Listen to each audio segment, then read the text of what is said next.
तो आशी देखो, ध्यान से सुनना, ठीक है। ठीक है और सर। कोई है जिसको नहीं समझ में आया था पहला वाला भी? सेकेंड सेट समझा देना सर। अच्छा ठीक है, फर्स्ट और सेकंड और फिर सीधा 19th करेंगे, ठीक है। तो अभी देखो आशी, इसको ध्यान से देखना क्या क्या हो रहा है यहाँ पे। ये बोलता है कि answer the questions on the basis of information given below. The data points in the figure below represent monthly income and expenditure data of individual members of the Ahuja family, the Bose family, the Cooper family, and the Dubey family. For this question, saving as defined as saving जो होगा वो income minus expenditure होगा। यहाँ तक दिक्कत है तुम्हें? नहीं। ठीक है।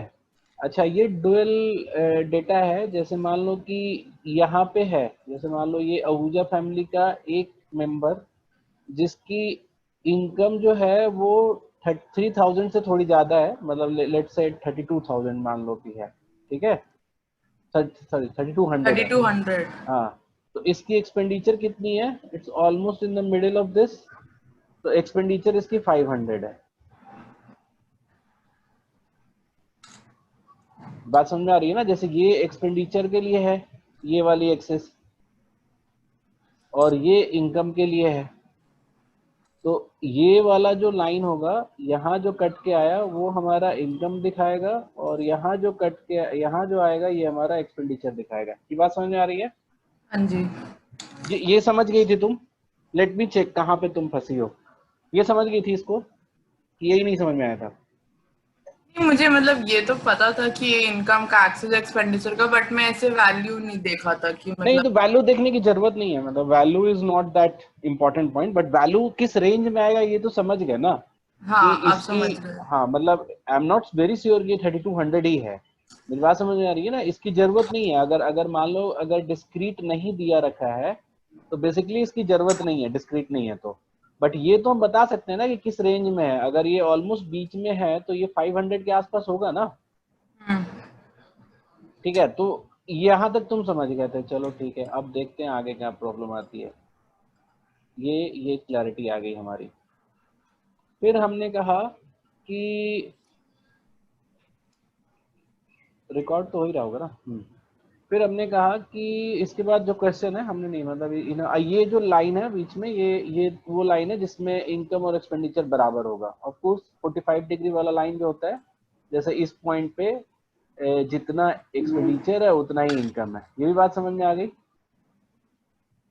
हाँ जी सर। है ना?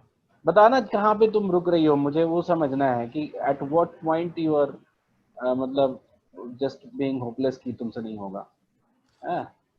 उसके बाद फर्स्ट क्वेश्चन है विच family has lowest average income. ठीक है।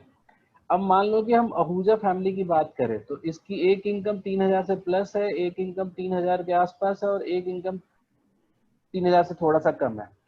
तो इन तीन ही मेंबर है, इन तीनों का एवरेज कहाँ होगा? ऑलमोस्ट नियर बाय अगर देखा जाए तो 1000 और 2000 के थोड़ा पहले। 2000 के थोड़ा पहले? अरे इनकम देखना है, इनकम, एक्सपेंडिचर नहीं। कौन है, ऋतिक है क्या? Oh sorry sir. ऋतिक तुम कान मत पकड़ो, अपने आप को एक थप्पड़ मारो। ये अक्षय तुम देख पा रही हो, ये 3200 के आसपास है, ये 3000 के आसपास है, ठीक है, और ये 3000 से कम है। तो इस फैमिली की एवरेज क्या होगी? ऑलमोस्ट 3000। बीच बीच में, वाली। अच्छा, हाँ, 3000। हाँ। अभी दिख गया तुम्हें? हाँ, आप दिखाओ।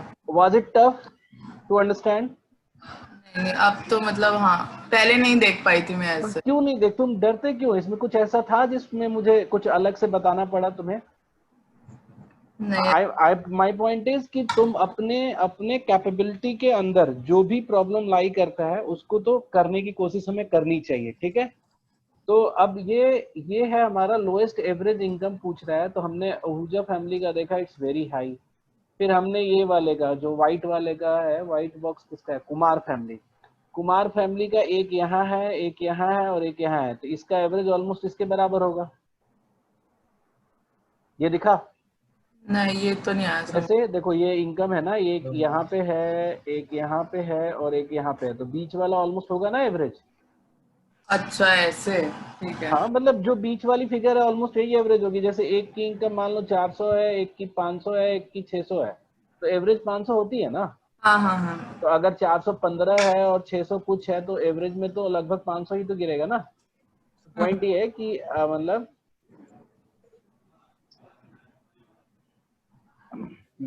तो इसकी सॉरी इसका इसका एवरेज जो है बीच वाला हो गया तुम्हारा। तो अब ये एवरेज इसका है, ये एवरेज इसका है। अब मेरा बचा कुमार फैमिली जो सर्कल वाला है, तो सर्कल वाले का एवरेज ये वाला हो जाएगा। हाँ ये बीच में पड़ रहा है दोनों। हाँ इनकम के हिसाब से देखो, इनकम के हिसाब से हाँ यहाँ इनकम के हिसाब से। हाँ। फिर ये जो है लास्ट वाली फैमिली कौन सी है, दुबे फैमिली, जिसके दो ही मेंबर है, एक ये है और एक ये है। इसका इसका भी करीब करीब बीच में पड़ेगा, यहाँ पड़ेगा दुबे फैमिली का। अच्छा। बोलो। मतलब यहाँ यहाँ नहीं लिखेंगे ना, ये एक्चुअली मैं एग्जैक्टली लोकेट यहाँ कर रहा हूँ, दैट डजंट मीन कि यहाँ पे है। बेसिकली इसका इनकम जो है इसका इनकम ये है 3300 के लगभग, इसका इनकम ये है, तो इसका एवरेज यहाँ बीच में कहीं लाई करेगा, हाँ जी। है ना। तो सबसे कम एवरेज किसका है, ये वाले का, सबसे कम, हाँ है ना। कुमार फैमिली का एवरेज सबसे कम बन गया कुमार ना। का। हाँ तो ये इस तरीके से हमें आंसर करना था। आगे बात समझ में। हाँ जी।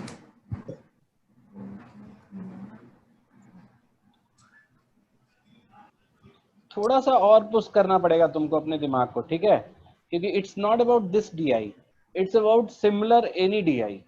जिस जो टॉपिक तुम्हें क्लैरिटी है, जैसे एवरेज की क्लैरिटी है, परसेंटेज की क्लैरिटी है, तो जिस टॉपिक की क्लैरिटी है उसके डीआई में अगर इस लेवल का क्वेश्चन है तो वी मस्ट ब्रेक इट। मेरी बात समझ में आ रही है। हाँ जी सर। हाँ अब ऐसे ही दूसरा पूछा है कि विच family has highest average expenditure. तो एक्सपेंडिचर हमें क्या देखना है, इस साइड वाला, मतलब एक्स एक्सिस वाला एक्सपेंडिचर है। तो हाँ अगर हम इस हिसाब से देखें तो आहूजा फैमिली का एवरेज एक्सपेंडिचर कौन सा है, फिर से यही वाला ये होगा, वाला। है हाँ ना। बोस फैमिली का एवरेज एक्सपेंडिचर कौन है, यही वाला बीच होगा, वाला। ये वाला होगा। जबकि हाँ देखो बीच इनकम ये वाला। वाला था, ये बीच वाला है, क्योंकि इस एक्स एक्सिस पे देख रहे हैं अभी हम, ठीक है। कुमार फैमिली का कौन सा होगा, तो कुमार का ये है, तो ये एवरेज है। आ रही बात समझ में। हाँ जी अब आ गए। हाँ क्योंकि एक्सपेंडिचर वाली लाइन देख रहे हैं ना हम, ये वाली देख रहे हैं, तो बीच में तो ये है।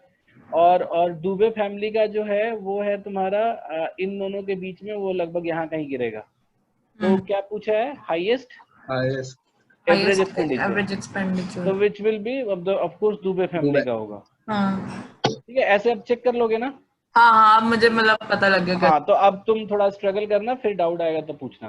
ठीक देखो है डाउट सर। तुम जितनी बार चाहो उतनी बार पूछ सकते हो, डाउट की क्लास हम कभी भी रख सकते हैं, चाहो तो हम 8 बजे भी रख सकते हैं रात में, है ना। तो इसके लिए डरने वाली बात नहीं है, बट अटेम्प्ट किया करो। Don't ask me to solve every question for you. अच्छा इसको ट्राई किया था तुमने अक्षय। ये तो पहले भी करा हुआ है। हाँ ये हमने क्लास में कराया था ऑफ कोर्स, लेकिन इसने किया है कि नहीं मुझे याद नहीं है ना, बताओ। नहीं मैंने ये वाला भी ट्राई नहीं किया बट। अच्छा चलो डॉमसन ने ट्राई किया। डॉमसन किस क्वेश्चन में तुम्हें प्रॉब्लम है, जैसे देखो यहाँ पे क्या है, सर देखो। मुझे ना वो हाँ जो चेंज हो रहा है, हाँ मुझे वहां पे प्रॉब्लम हो रही है। तो मैं ग्राफ ऐसे देख रहा था, हाँ, उस उसमें मुझे थोड़ा दिक्कत हो रहा था कि दिक्कत कुछ नहीं हो रहा था, तुम ध्यान से देखते नहीं हो। ये वाला लेकिन सर आपने पहले कराया था जिसमें एज हाँ नहीं थी ना हाँ एवरेज हाँ करके। हाँ हाँ हाँ। ये याद है मुझे थोड़ा थोड़ा। चलो ये मैं दे पढ़ता हूँ ना, एक बार केवल बता दे रहा हूँ, हिंट दे दे रहा हूँ, फिर आगे करना। ठीक A है। management institute was established on January 1, 2000. 3, 4, 5, 6 faculty members in the marketing, organization behavior, ES areas में थे respectively. To start with, no faculty member retired or joined in the institute in the first 3 months of the year 2000. 2000 में मतलब 3 महीने में ऐसा कुछ नहीं हुआ. In next 4 years, the institute recruited one faculty member in each of the 4 areas, है ना. All these new faculty members who joined the institute subsequently over the years were 25 years old. At the same time, at the time of their joining the institute, all of them joined the institute on April 1. देख रहे हो, April 1 को ही join किया. During these 4 years, one faculty member retired at the age of 60. The following diagram, ये पता है सबसे बड़ा दिक्कत क्या होता है कि हम इस स्टेटमेंट को ही सही से नहीं पढ़ते हैं. अगर आप इसको स्टेटमेंट को पढ़ के थोड़ा पिक्चराइज कर लोगे ना तो बहुत इजी हो जाएगा. तो अब देखो अब कितना आसान सा डेटा है. ये जो है हमारा 2000 का है, ठीक है. इसमें 3, इसमें 4, हालांकि अगर ये नहीं भी दिया रहता 3 तो जैसे 49.33 एवरेज है ना, तो हम ये समझ सकते थे कि 3 वाला यही होगा, ठीक है. ये 0.2 वाला है तो ये 5 वाला होगा, ठीक है. तो ऐसे करके हम कुछ कुछ गेस कर सकते थे, ऑल्दो एग्जाम में भी दिया हुआ था क्लियरली, ठीक है, मेंशन था. अब मुझे पता है कि अगर 3 हर डिपार्टमेंट में, इसने बोला है कि एवरी डिपार्टमेंट में कोई ना कोई फैकल्टी मेंबर ज्वाइन की, मतलब कोई ना कोई एक फैकल्टी मेंबर ज्वाइन किया है किसी न किसी ईयर में, और किसी एक डिपार्टमेंट में एक फैकल्टी मेंबर रिटायर भी किया है. ये बात समझ में आ रही है? ज्वाइन चारों डिपार्टमेंट में किया है, रिटायर सिर्फ एक जगह से हुआ है. हाँ. तो अब तुम ये सोचो कि किसी पर्टिकुलर ग्रुप का एवरेज 49.33 है, या कोई भी, जैसे मान लो 44 एवरेज है 4 लोगों का, 4 लोगों का 44 एवरेज है, तो नेक्स्ट ईयर इन्हीं 4 लोगों का एवरेज कितना होना चाहिए? 4 बढ़ जाएगा. 4 बढ़ जाएगा. अरे यार कैसे करते हो तुम लोग? 1 बढ़ेगा. अच्छा, ओ नेक्स्ट ईयर हाँ एवरेज, हाँ ठीक है ना. ये बात समझ में आ गई सबको? एवरेज बढ़ेगा. एवरेज ही पूछा था मैंने. हाँ. तो अगर मैं किसी पर्टिकुलर ग्रुप का देखूं, तो जिस साल कोई फैकल्टी मेंबर ज्वाइन नहीं कर रहा, अच्छा मान लो कि इसी में एक ज्वाइन कर लेता 25 साल वाला, तो एवरेज ड्रॉप होता कि बढ़ता? ड्रॉप होता है ना, क्योंकि ज्वाइन करने वाला जो है वो एवरेज से कम है ना. तो ये ड्रॉप होता है एवरेज, 45 से नीचे चला जाता है एवरेज. और अगर कोई रिटायर करता 60 वाला, मान लो अगर लीव करता कोई इसमें से 60 का लीव करता, तो उस केस में बचे हुए 3 का एवरेज गिरता कि बढ़ता? गिरता. दोनों केस में गिरता है, क्योंकि यहाँ पे ज्यादा एवरेज से बड़ा नंबर जो है ये लेके जाएगा ना. हाँ, ये ज्यादा निकाल रहा है, 15 निकाल के जा रहा है. तो अब ये देख लो कि हर डिपार्टमेंट में एक बार ड्रॉप है, जैसे इसमें एक बार ड्रॉप है, इसमें एक बार ड्रॉप है, लेकिन इसमें 2 बार ड्रॉप है. तो जो सिंगल ड्रॉप है वो तो मैंडेटरी है, आता ही आता हर डिपार्टमेंट में. क्यों? क्योंकि हर डिपार्टमेंट में एक बंदा ज्वाइन किया है 25 साल वाला. हाँ. तो जिसमें 2 ड्रॉप है वो डिपार्टमेंट ऐसा है जिसमें रिटायर भी हुआ है, ठीक है, क्योंकि उसमें 2 ड्रॉप है, इसमें 1 ड्रॉप नहीं है. ये बात समझ में आ गई सबको? ठीक है. तो इसमें अगर पूछता है कि from which area did the faculty member retire, तो हमें इस 2 ड्रॉप को देख के फाइनेंस को ऑब्जर्व कर देना चाहिए. ठीक है. ये क्वेश्चन तो मैं बाकी कर लूंगा. हाँ, ये क्वेश्चन में थोड़ा बाकी सब तो इसी को देख के ही हो जाएगा.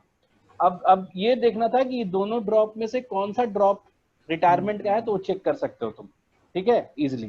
ठीक है. अच्छा, फिर इसको भी तुम फिर ट्राई किए हो? इसका ट्राई किया तुमने? हाँ सर, ये सब कर लिया. सबने कर लिया ना? इसमें किसी को डाउट नहीं है ना? नहीं. जिसने नहीं किया वो कर लो, उसके बाद पूछना मेरे से, ठीक है, क्योंकि हम एवरेज पे कोई रिस्क नहीं लेना चाहते. Average is most important topic of entire CAT, क्योंकि ये सिर्फ यहाँ नहीं, तुम्हारा पूरा एलिगेशन जो है हम एवरेज के हिसाब से कराएंगे, ठीक है. तो अगर यहाँ तुमने थोड़ा भी वो किया खुद को, तो वो सारे चैप्टर्स तुम नहीं समझ पाओगे. फिर है मैं अभी एक एवरेज की एक और सीट दे दे रहा हूँ, ठीक है. डीआई. हाँ ठीक. तो नहीं, डीआई का नहीं, क्वेश्चंस का. अच्छा.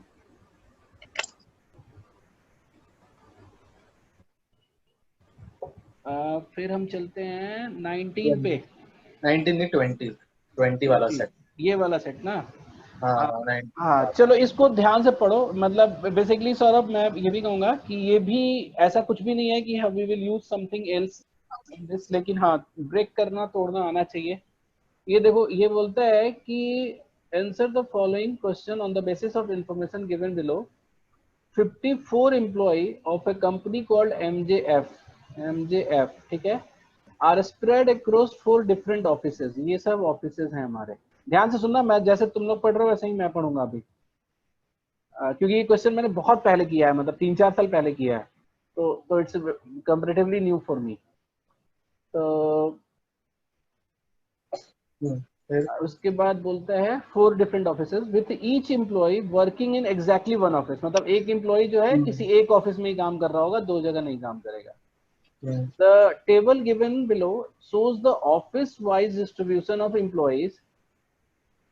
अच्छा, ये मतलब इनकम्प्लीट है, ये डिस्ट्रीब्यूशन ऑफ एम्प्लॉयज है, देयर एवरेज एज है, देयर एवरेज सैलरी है, and there average log in hours है. ठीक है, ऐसा है. उसके बाद बोलता है, अब बाकी जो एडिशनल इंफॉर्मेशन है, बोलता है the average age of the employee working in office B and office D is 29. तो ऑफिस बी का एवरेज एज क्या है? 29 42 है. 42x मतलब टोटल हो जाएगा 42x, मतलब नहीं, x मतलब हम नहीं, अभी कुछ नहीं बोल रहे हैं, रुक जाओ. अच्छा, अभी तो बस ये बोल रहे हैं कि बी का जो एवरेज एज है वो 42 है, डी का जो एवरेज एज है वो 28 है, और 28 है, और इन दोनों का कंबाइंड एवरेज एज जो है वो 29 है. 29. तो दैट मीन्स इनके जो मेंबर्स का रेशियो होगा वो 1:1 कितना है, ये 13 है ना, 1:13 के रेशियो में होगा. मेरी बात समझ लो. जैसे मान लो अगर बी में 1 है तो डी में 13 होना चाहिए. ठीक है. अगर बी में 2 है तो डी में 26 होना चाहिए. ठीक है, ये बात समझ में आ रही तुम लोग को? हाँ आ रही है. तब ये रेशियो कैसे निकाले हैं? सर एक बार रिपीट करना, आपने क्या बोला? अगर बी में 1 है और 2 है? अरे ये गैप तुम लोग लिया तुमने, ये गैप लिया ना, ये इसके बीच का गैप 13 है, इसके हाँ, बीच ये का तो गैप समझ आ गया कि 1:13 के रेशियो में होगा. बी और डी के एम्प्लॉय का रेशियो 1:13 का होगा. अच्छा हाँ, तो अगर एक वहां है तो 2 वहां होगा, 13 है तो 26. ठीक है. हाँ, मतलब एक यहाँ है तो 13 यहाँ होगा, 2 2 यहाँ है वहां तो है हाँ. इसी तरह से अगर 3 होता तो यहाँ 39 होता, 39. हाँ 4 होता तो 42 हो जाता है. 42 होता. ठीक है. लेकिन एक बात का ध्यान दो, इसमें टोटल एम्प्लॉय जो है वो 54 है. 36 तो हमारा 54 अगर हम सोचे तो ये तो इम्पॉसिबल है, 42 वाला है ना, इम्पॉसिबल, क्योंकि 42 प्लस 13 ही हो जाता है 55. हाँ. तो ये कॉम्बिनेशन तो नहीं हो सकता ना. आप सी देखो. हाँ सर, ये वाला आ गया समझ कि नहीं. अच्छा, ये भी नहीं हो सकता. नहीं. हाँ, नहीं हो सकता. ठीक है, तो बचे हमारे पास 2. ठीक है, मैं इन दोनों को हटा देता हूं. मैं बचे हमारे पास 2, जिसको मैं ऐसे लिख देता हूं कि अगर ये 1 है तो ये 13 है, और ये 2 है तो ये 26 है. और उस केस में दोनों का सी भी पता चल जाएगा. इस केस में सी कितना होगा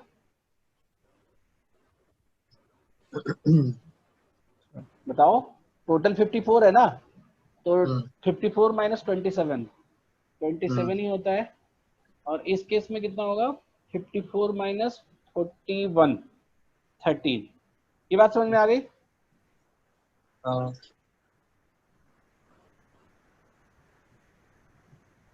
बताओ, यस नो. और लोगों को बोलने दो. ऋतिक, आक्षी. यस सर, आ गई समझ. ऋतिक आ गया? सर नहीं सर, मैं सी क्या बोले हैं? सी. अरे तुम ध्यान से नहीं सुनते. इसका ये नहीं लिया है क्या एवरेज की क्लास? कान पकड़ो तो अपना. ये हम इस YouTube पे देख रहे हैं. अरे ये चारों का टोटल जो है वो 54 होना चाहिए. हाँ. तो अगर 1 और 13 वाला कॉम्बिनेशन ले रहे हैं बी और डी के लिए, तो सी जो है सब्सट्रैक्ट करके 27 आएगा. अच्छा हाँ, समझ गया. ठीक है, क्लियर है. हाँ. तो अब ये हमारा मिल गया, इसके हिसाब से ये मिल गया. The average salary of 54 employees is 3900 39,000 39,200, ठीक है। तो अब तुम ऐसे देख लो कि अच्छा एक चीज और भी तो है यहाँ पे, at least 2 employee works in each office of the company. तो ई तो ऐसे भी गया, इसको बेवजह हम लेके चल रहे थे, ठीक है। तो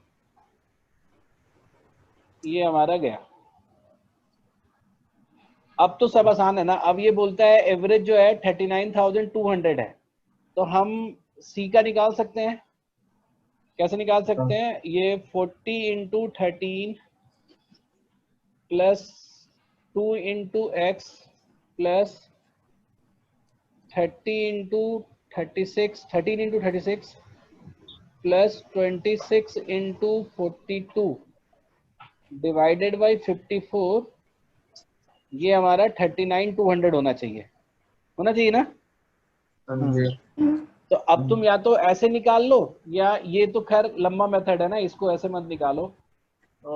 और पता नहीं पूछा भी है कि नहीं, हम बेवजह ना निकाल रहे हो, लेकिन जब भी निकाल देते हैं, ठीक है। तुम लोग ऐसे मत करना कि शुरू में ही निकालने लगा। जैसे ए वाला जो है ना, ए वाला जो है 800 एक्स्ट्रा दे रहा है, देख रहे हो। कंप्लीट एवरेज जो है वो 39,200 है। तो ए वाला जो है 800 एक्स्ट्रा दे रहा है, और 13 एम्प्लॉय के लिए। तो 13 इंटू 800 एक्स्ट्रा है हमारे पास ए की तरफ से। समझ नहीं आया क्या बोला आपने? ए की एवरेज सैलरी, ए ग्रुप की, ए ऑफिस के लोगों की एवरेज सैलरी 40,000 है। पूरे ग्रुप का यानी कि इंटायर कंपनी का एवरेज सैलरी 39,200 है। तो ए वाला जो है 800 एक्स्ट्रा है ना सबके पास। बाकी ये बात समझ में आ रही है ना? हम मिसिंग कैसे निकालते हैं? तुम लोग मुझे ना बहुत बेसिक चीज भूल जा रहे हो मुझे लग रहा है। जैसे हम ये रखते हैं, एक मान लो एक ग्रुप है ऐसा, और हमने बोला कि इस ग्रुप का एवरेज 40 है, तो x की वैल्यू कैसे निकलती है? तो हम ये देखते हैं, ये 2 है एक्स्ट्रा दिया है हमें, ठीक है। ये एक इसमें कम है, तो यहाँ से 2 में से हम 1 दे देते हैं।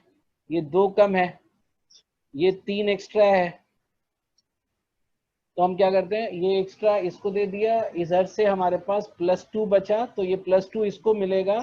तो x की वैल्यू क्या होनी चाहिए? 38 होनी चाहिए। ये याद है तुम लोगों को? ये समझ में आता है एवरीवन? Yes sir. सौरभ? हाँ जी। तो यही तो मैं कर रहा हूँ यहाँ पे। ठीक है। ठीक है ना डॉमसन? हाँ सर। ये ठीक है ना यहाँ तक? हाँ हाँ। चलो, तो अब मैं ये कह रहा था कि जो ए वाले जो हैं, they are giving me 800 extra for each person. ये तो दिख गया था ना तुम लोग को? हाँ। तो 800 एक्स्ट्रा दे रहा है, तो ये हमारे पास प्लस में है। हाँ जी। और सी वाला जो है कितना कम दे रहा है? सी वाला हमें कितना 36,000 ना, तो हाँ 3,200 3,200 for how many people? 13 people. 13। ये कम है इसके पास, ठीक है। और ये डी वाले के पास कितना ज्यादा है बताओ? डी वाले के पास तो 2,800। 1800 ज्यादा है ना? 28 कितना? हाँ 2800। 2,800। हाँ 2800। और कितने लोगों के लिए? 26 लोगों के लिए। 26 लोगों के लिए। तो अब इसको तुम लोग सारा निकाल लो कि कितना ज्यादा है कितना कम है। जैसे कैसे एडजस्ट करोगे बताओ? कैलकुलेशन ही सही था, वैसे जल्दी हो जाता। चलो जो भी है, इसको भी कर सकते हो, बहुत आराम से हो जाएगा। जैसे ये 13 इंटू 8 होता है, कितना होता है 13 इंटू 8? 104,000, ठीक है। और इनको ऐड कर देंगे, या फिर ऐसा कर दो ना, इन दोनों को इजी कर लो। इन दोनों को तुम लिख दो 13 इंटू 2400 का, तो ये एडजस्ट हो गया ना हमारा, और इसको कर देते हैं हम 13 इंटू 5600, तो ये प्लस है ये माइनस है, तो तुम्हारा बच जाएगा 13 इंटू 3200, ठीक है। और इसको हमें दो लोगों में बांटना है, ठीक है, तो हम दो लोगों में बांट देंगे क्योंकि ये हमारे पास एक्स्ट्रा है, तो ये दो लोगों में हम बांट देंगे। तो 1600 ये कितना हो जाएगा, ये मल्टीप्लाई करके कितना हो जाएगा, मतलब बेसिकली बहुत 20,800। 20,800 है ना, ये हमारे पास पर हेड लेकिन ये कम वैसे कर, भी कर सकते थे, वैसे भी कर लाइक सकते। हेलो, मतलब कितना आ रहा है फाइनल, कितना आ रहा है ये बताओ, मेरा 20,800 आया उसमें एवरेज, एवरेज। ठीक है, तो बस करो।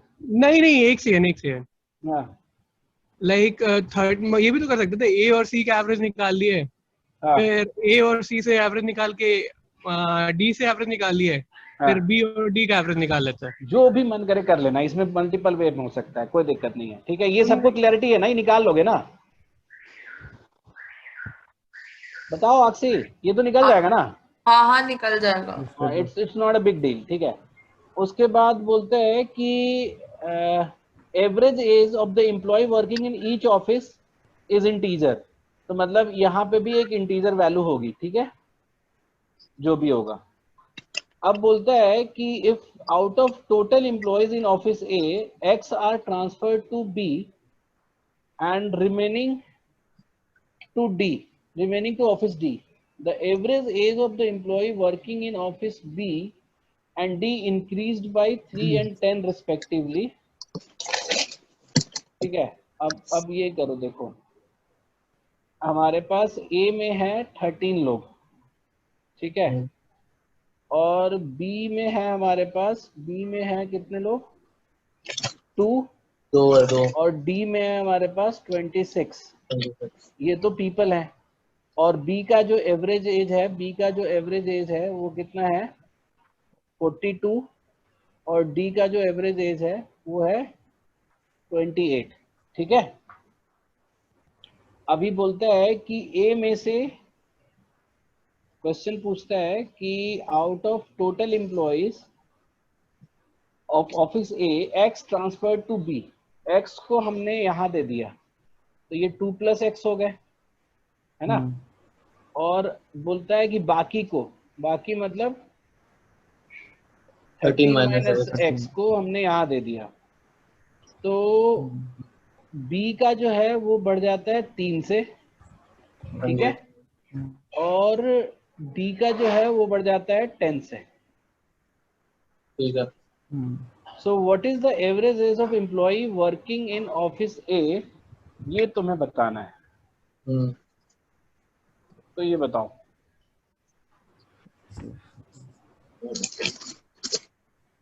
ये होगा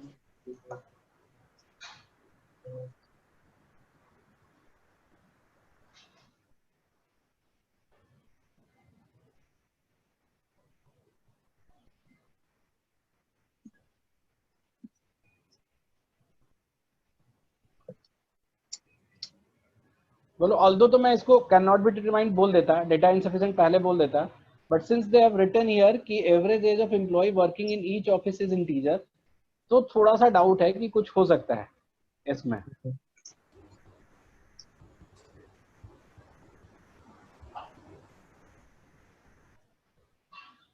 अच्छा, यहाँ पे x का एज बताओ कितना होगा, खाली ये बताओ, ये अगर बताओ x लोग जो इधर आए हुए हैं, तो x का एज कितना होगा।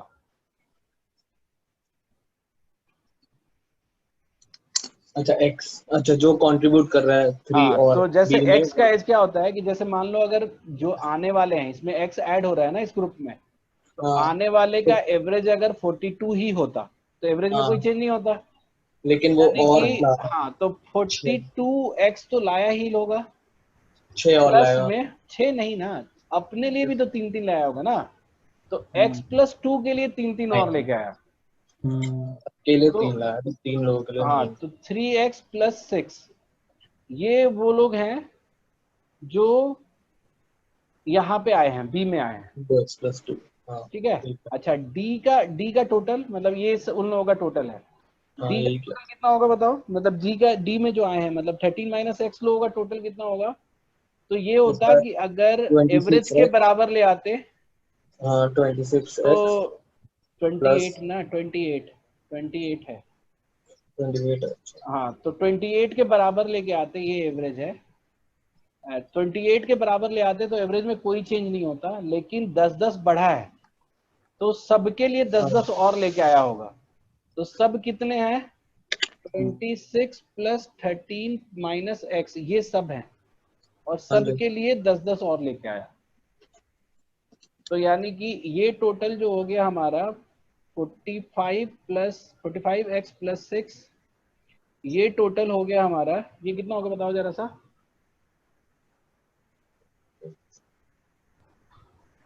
बताओ। 390 माइनस फटाफट बताओ। ये 39 है ना, जैसे ये 28 इंटू 3 कितना होगा, 13 सॉरी 28 इंटू 54 13, ये 28 इंटू 13 384 384 पक्का ना। 364 आ रहा है। हाँ 28 64 आ इंटू रहा है। 30। हाँ तो 364 हो गया तुम्हारा ये, हाँ फिर minus 39 28x plus plus 390 minus 390 10x। Minus 10x। तो ये हमारा टोटल हो जाएगा finally 724 754 754 minus 38x। Minus 38x। तो अब ए का टोटल कितना हो जाएगा बताओ, ए का टोटल जो हो जाएगा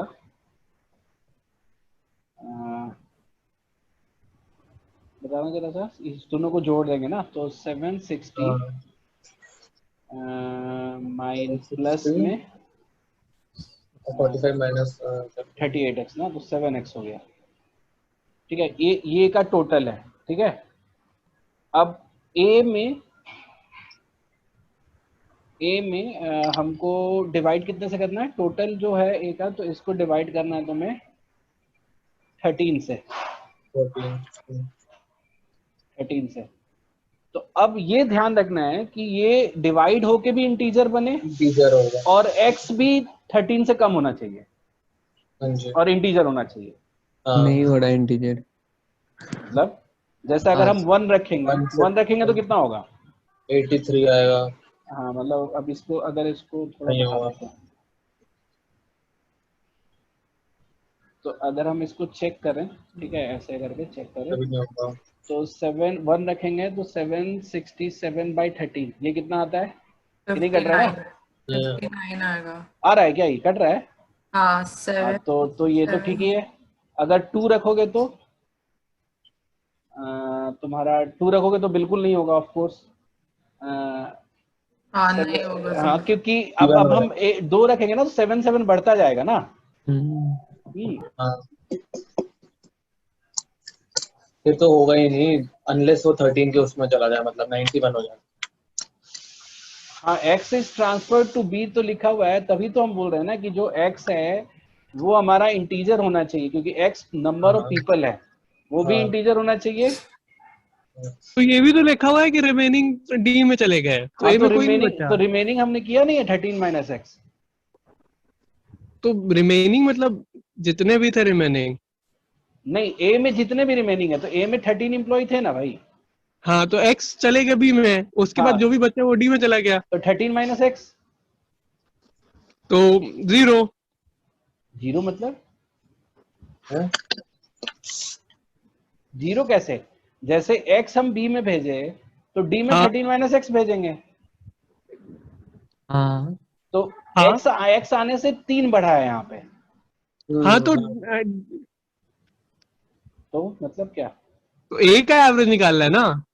a का एवरेज ही तो, a का टोटल निकालेंगे ना पहले, तो हम इस x का टोटल निकाला मैंने ये, है ना, फिर आप और वैल्यू पुट करके इस देख रहे हो हाँ कितना इस होगा। 13x का टोटल निकाला मैंने ये 13 माइनस एक्स का, तो इन दोनों को जोड़ेंगे तो हमें मिलेगा a का टोटल, ठीक है। इन दोनों को हमने ऐड किया तो हमें मिला ए का टोटल, और ए के टोटल में 13 से डिवाइड करेंगे तो एवरेज आएगा।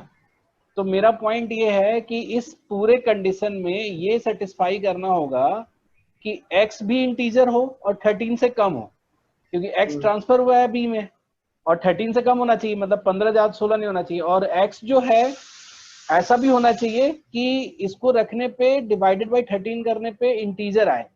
तो हमने देखा कि x इज इक्वल टू 1 रखने पे, x इज इक्वल टू 1 रखने पे 59 मेरा आता है 767 बाई 13 विच इज 59।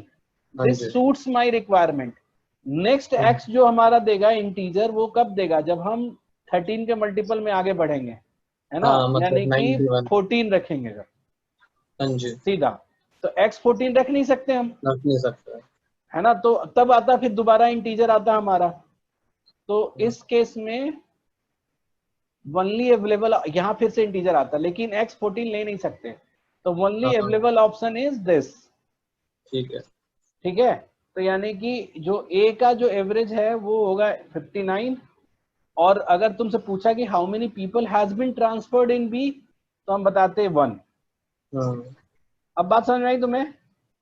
अभी सर मैंने हाँ। वहां फंस गया था, मैंने यहाँ तक कर लिया था जो आपने कि कितना कितना एज मतलब डाला होगा उन लोगों ने, हाँ मैं फिर उसका टोटल नहीं कर रहा था, जैसे आपने टोटल किया ना हाँ, फिर तो डिवाइड किया। टोटल करके ना वही हम बोले ना कि अगर ये लाइन नहीं लिखा होता ना कि average age of the employee working in each office is integer, तो हाँ, वो ये इंटीजर तो होना ही डेटा ठीक है। इनसफिशिएंट हो जाता, है ना। हाँ, लेकिन जैसे ही इंटीजर बोल दिया तो मुझे लगा कि नहीं, कुछ तो होगा इसमें, तो मैंने बोला कि चलो एक बार निकालते हैं, लेट्स गेट द मतलब टोटल ऑफ ए।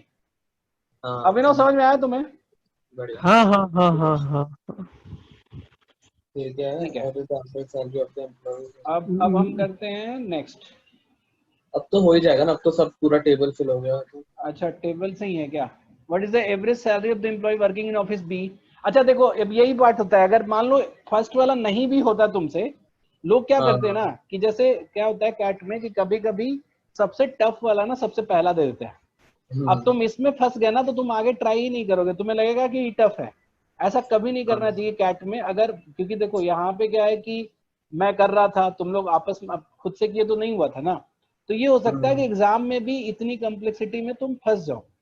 तो उस केस में क्या होता है, क्योंकि जितना मेटिकुलसली मैं यहाँ काम कर रहा हूँ वहां पे नहीं हो पाता, वहां पे थोड़ा जल्दी में रहता है आदमी। तो ये जो पूरी फॉर्मेटिंग हम कर रहे थे तो प्रॉब्ली ये फंस जाता। तो आपको ना इससे घबराना नहीं होता है, आप ये वाले पे आ जाना चाहिए, क्योंकि ये दोनों कॉम्परेटिवली मुझे लगता है आसान है। ठीक है, जैसे ये बोलता है कि what is the average salary of employ working in office B, तो ये तो तुम निकाल ही सकते थे बड़े आराम से, ये तो हम बोल ही रहे थे कि टोटल करके निकाल लो या जैसे भी निकाल लो, तो एक ठीक है, क्वेश्चन हो जाता। और एक ये है how many employees working in office C, ये तो हमने पहले ही निकाल लिया है। निकालूंगा। तो हाँ, एटलीस्ट 2 क्वेश्चन तो हो गए ना तुम्हारे, तो हम क्यों तीसरे की हाँ, वजह से हम इन दोनों को भी वेस्ट करें। इसीलिए हर डीआई सेट में ऐसा हो सकता है कि 1-2 क्वेश्चन तुमसे बन रहा हो आउट ऑफ 4। ठीक है, अच्छा। अच्छा नेक्स्ट कौन सा डाउट है? डाउट ही पूछो मेरे से, एकदम इंडिपेंडेंटली, हमसे नहीं बनवाओ। बोलो नेक्स्ट। बस सर।